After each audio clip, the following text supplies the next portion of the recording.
NEET পৰীক্ষাত উজলিল কোকৰাঝাৰৰ আব্দুল আকৰাম মণ্ডল।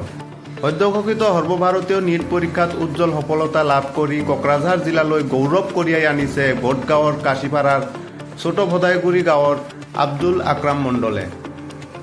আব্দুল কাদেৰ মণ্ডল আৰু আজিমা বিবিৰ পুত্ৰ আব্দুল আকৰাম মণ্ডলে নিট পৰীক্ষাত 537 নম্বৰ লাভ কৰি চিকিৎসা শিক্ষাৰ পথত এক গুৰুত্বপূৰ্ণ সাফল্য অৰ্জন কৰিছে। তেওঁৰ এই কৃতিত্বৰ স্বীকৃতি স্বৰূপে সদৌ অসম সংখ্যালঘু ছাত্ৰ ইউনিয়ন আমচুৰ কোকৰাঝাৰ জিলা সমিতিৰ অন্তৰ্গত দক্ষিণ কোকৰাঝাৰ আঞ্চলিক সমিতিৰ এটা প্ৰতিনিধি দলে তেওঁৰ বাসগৃহত উপস্থিত হৈ আন্তৰিক শুভেচ্ছা আৰু অভিনন্দন জ্ঞাপন কৰে। এই উপলক্ষে ফুলাম গামোচাৰে সম্বৰ্ধনা জনোৱাৰ লগতে আগন্তুক দিনত অধিক সফলতা লাভ কৰাৰ শুভকামনাও জনোৱা হয়।